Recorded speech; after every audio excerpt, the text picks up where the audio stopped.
Welcome back, Cal listeners. This is Methodical Millions, episode 20. Cal, we talked about cash, how money started, talked about digital money, but what do you think about investment timing in terms of when to make that play? And what are your opinions on timing and investment? It's the age-old question, I think.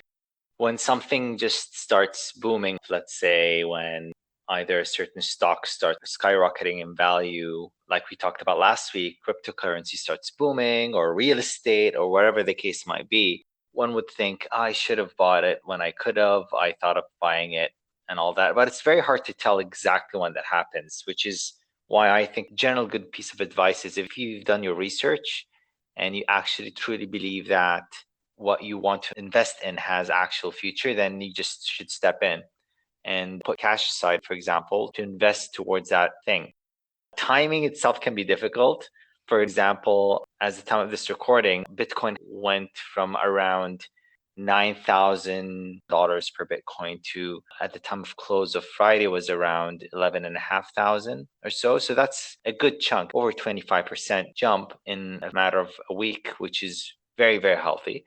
But even 3, 4 weeks before that, where it was hovering around the 9,000 range and staying there, wasn't doing much. I was contemplating if I should buy some Bitcoin. And I had my reasons. I felt it would go up in value, and there are a lot of people who want to put their money to safe haven, and some people putting their money to gold or precious metals. I think Bitcoin would be one of these things to put your money into. But again, I'm not an advisor. It's just a gut feeling, done some reading, and I felt that maybe should have done it. I procrastinated, haven't done it, missed out on the jump. Now, one might think, okay, why not jump in now? Well, that's possible, but then you have the question of, are you just jumping in because you just don't want to miss out on it? So timing could be tricky, but there are ways to read the charts, to read the pattern, to see the trend and believe if you're actually following the crowd or if you have a good reason to join that rally. Yeah, I get you. From my experience, I follow a lot of angels who write checks in early stage startups. What I like about the long-term methodology of investing is as soon as you decide an investment's a good idea, so much can change in 5 years. So the thing about we've talked about asymmetrical investing. So if you're gonna use $1,000 into a new company, it could be a publicly traded one, it could be Bitcoin, it could be some of the big names, Apple, Tesla. So we talked about how people say they can't grow anymore or they're not worth the valuation. But if you think of it as what goes right if this company does well, Tesla gets self-driving right, ride sharing, what kind of revenues are they going to get into the energy business, which I would argue all those things are true. Their valuation could be really, really high. And I personally have a belief that you'll see Apple, Amazon, Tesla as probably the three giants who are going to cross compete in a lot of spaces. But who would have thought Apple and Amazon would be worth a trillion and a half as well when 5 years ago people said, well, no one's buying iPhones, and bam, they switch to software and start making, I think it was 40% of the revenue now comes from software subscriptions. So there's these unlocks that companies can afford. And I think through tech, Apple, it's a fundamental company. They're very risk averse and keep a lot of cash because they were essentially on the verge of bankruptcy, let's say 20 years ago. And you kind of don't forget that in your DNA. But they have innovative people. And if you think of investing as that, which is what could go right, I've got money I'm not going to use anyways, that is the opportunity. And I like it because you take away the frustration of valuation today. And if you're paying 20% more, it's a great example with Bitcoin. What happens if Bitcoin goes up another 10x or 20x? And if you think of it from that perspective, so people always will argue the valuation of Tesla, and people have been arguing it since it traded at $70 a share. And people would kill it again at that valuation. So we talk about value investing as seeing value where others don't and what could go right. It's nice because it takes away the nuances of, is this the right week? And if you take the time scale of 5 years, the growth in a lot of these companies is so large that your investment point doesn't even matter. It's still a good investment. And to the people who might say, hey, I bought Bitcoin at 20,000 US dollars at the top, my answer to that, like say you bought it in 2017 and maybe you're slowly digging out of that and maybe it'll recover, maybe it won't. But you're not always going to be right and it's okay to be wrong. But if you have a more than one investment approach, if you write an investment thesis, why you think it'll do well, you just track that investment. Put a 7 year time horizon like the big players do. Making 2, 3x on your money is fantastic, but quite rare in 12 months or 2 years. Or if you got in early in, let's say, April, maybe in 3 weeks or 2 months. But over the long term, making 2, 3x, 10x, 20x is the goal. That's where it's less about timing and more about the inference on the upside. And I promise you, professional VCs who, on average, I don't think a lot of them even do that well out of thousands of them, unless they have like an Uber investment or maybe they hit Twitter. And it's always easy in hindsight to say how smart someone is once one investment does well. So keep your ego out of it, but track record is what matters here. So how much upside are you getting? How often? At what multiple? And go do the math. If you argue valuation today, it's exactly like angels do. So go watch Shark Tank and someone might argue over, hey, the company's worth 6 million, not 8. And I think they're just trying to capture some more upside to make it better for them long term, but no one's writing a check there if they don't think it's a good idea. So what I'm trying to say is at that moment in time, if your thesis is right, it's absolutely not a bad thing. Yeah, I agree a lot about that. Just going back to my example of Bitcoin, if I buy it now at, let's say, roughly around 11,500, if the potential that it can get to $200,000 a few years, it might never get there, by the way. But if that was the case, if I have a case for it, and I believe that there is a very good chance for it to get to that level, then it doesn't really matter if I bought it at 9 or 11 and a half. It's really not going to make a difference considering the magnitude of that valuation, right? So just in October, I was trading Tesla and I was scalping. It was a swing trade, so I used to buy the stock and sell it after a few days or a few weeks. So it wasn't necessarily an investment, but I was seeing a trend where it was hovering between $220 a share and $260 a share. And I would try to make money off the movement up and down of that range. And I was in and out of it 2 or 3 times. My longest hold was around, I think, about a couple of months for one position. And I thought it was good value back then, but I would never think that in roughly 8 to 9 months down the road, it would be trading at roughly 7 times that. So it's insane. I knew it was undervalued based on my general consensus, the readings, the potential, how the companies finally turn a profit. So I was very bullish on it, but you just really never know. And you can never catch it. I remember at one point it dropped to around 218, 217. I was started to panic because I bought it at 230 for that one. And I thought it's dropping a bit more than I wanted to. And thinking of it now, it's like, that's nothing. It's not going to make a difference. And when it comes to investment, like I have a couple of things that I'm thinking. I truly believe that the potential is there. I just don't know how long it'll take for them to really boom in terms of biotech, in terms of manufacturing and engineering and things like that. So I don't have specific companies. I just believe in this certain industry in that sense. So I'm thinking of putting very small lumps of money with the potential of making 10, 20 times that amount. And in the event that it doesn't work out, I'm not losing my shirt. Again, that's kind of the point, but we shouldn't be doing it as a gamble. They make the mistake of thinking that I'm just going to put my money where I believe that might work and just hope one or two of them make it. And then that way I can make up the losses on the rest and potentially profit. Although that's not necessarily bad, but without having a reason for you to invest, that's really gambling. That's what it is, in my personal opinion. So I believe you work very hard for your money, and in turn, you should make it work hard for you. It's a quote that I truly believe in. But then again, because you work so hard, you need to put your money in the smart place, right? At least what you believe is effective. So making multiples is the goal. That's what all of us really want, ideally. But like you said, you have to be patient with it. It'll take time. Think of it like your fitness goals.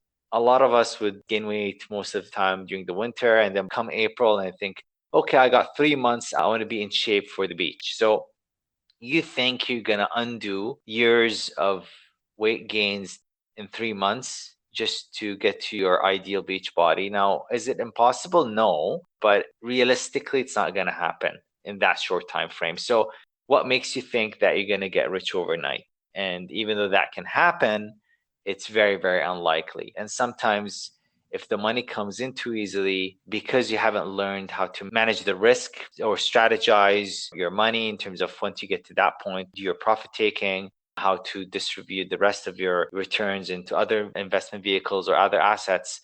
So if you don't learn through that, then it's unlikely that you're going to keep those gains as well. So hoping to get to 10 times the multiple of your invested money is ideal, but you need to learn also how to hold on to it. All that comes into play. Yeah, it's almost like there's a repeating pattern. So the theme I'd like to talk about is diligence. And what I mean by that is, are you really digging into the fundamentals of what the company can become? And I really think the distinction between the people who will quote unquote gamble, or as I'd call it, not understand the risk and basically give up, versus the professionals who do this for a living. And not that it's easy, I'm sure you can count the greats on both your hands. But if you take a VC or an investor or an entrepreneur who does this for a living, it is really inspiring. I could be building things, I could be building companies. You can buy one share, or I think even in the States, a fraction of a share. And guess what? You can vote on yearly investment decisions, on company direction, on choices for the board. You can actually have an understanding, and maybe your vote's small, but that gets you excited. Why not follow it? And I would take that over mindless entertainment any day, where you can think about how the world is formed and who makes the cool products in the world, who makes these companies that customers love and they're obsessed with. And back to your passion in life, if this draws you in, I would absolutely follow it. It's almost not about the numbers at that point. And eventually, if you get good or you find that niche of what you really love, it's not about the money anymore. It's not about the extra dollar.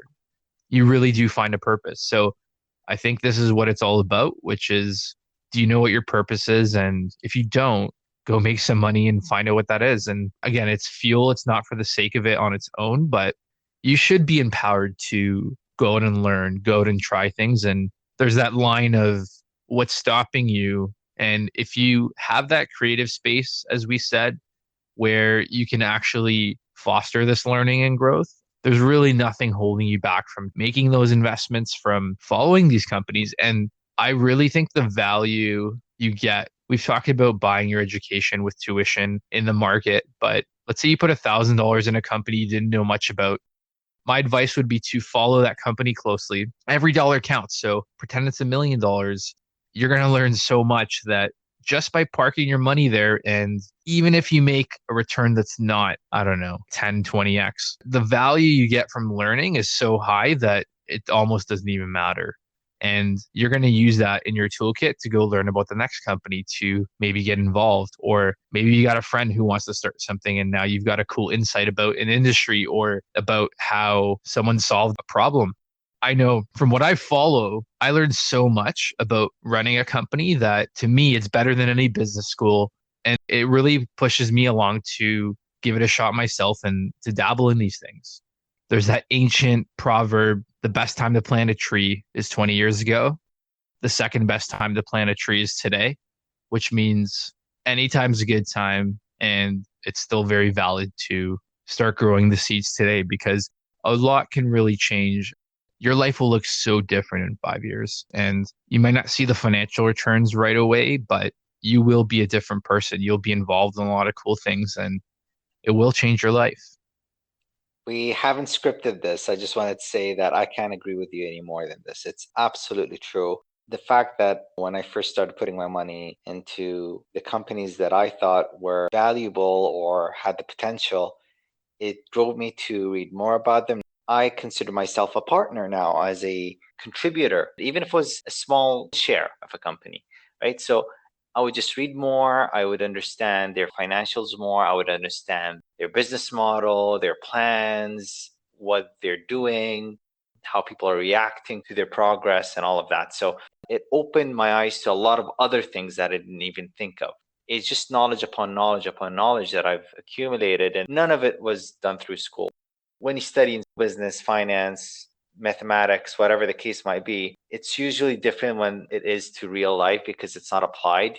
It's a lot better when you do these things and you learn them on your own. And because you want to learn them, or you develop the want, you develop an interest in learning such things, it really opens your eyes to many other things. And that opens your eyes to even more. And it's ongoing, never stops. My form of entertainment right now is everything is educational. And it's purely because I want to. It's not because I think I should. It's not because I think that I need it to develop in my career or myself. I do it because I want to learn. I want to understand this.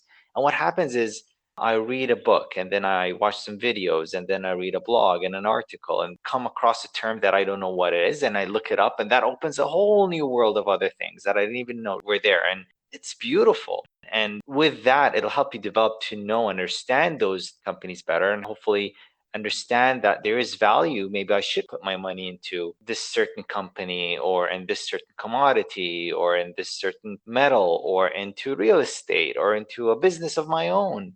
Because you open your eyes to what the potential is, you educate yourself. Maybe I should invest into it. And that's usually what sparks the interest. Let's say you're a Mac guy, so you love Apple products. Let's say you buy even 10 shares of Apple or one share of Apple, and then you start reading and you think, I'm a shareholder of Apple. One thing leads to another, and then you'll understand why Apple is so good with their models, what they have planned for the future, and you'd see what other competitors are doing. It really is about education. And by educating yourself, you might see a glimpse of something that might have the potential of making 10, 20, 50, 100 time returns. If you're early and you're right, then it could be incredibly rewarding. Yeah, those are some good words. And I like that as an analogy for trying things in life because we've talked about opportunity before. You won't size the full extent of the opportunity. I know people in trading or investing say you'll never time the top exactly. It's almost a fool's errand because there's too many moving parts. And if you get the overall idea right, which is this company will do well or I will do well in a new field, starting a new business, that's all you need. You don't have to get timing perfectly right. It is absolutely not the most important thing. And I mean that over the long term. So let's say you've had a long career and you want to switch. Overall, I don't think it's a bad idea. And if it really is what you want or it helps you get to where you want to be, no one can take that from you. The timing is whatever is right for you. So definitely go out there. Don't worry about timing too much. Keep going at it. Keep trying new things. And if you feel like you want to take a chance on something, you get my vote. You get mine too. Awesome. So I want to thank all our listeners for tuning in. That was Methodical Millions, episode 20.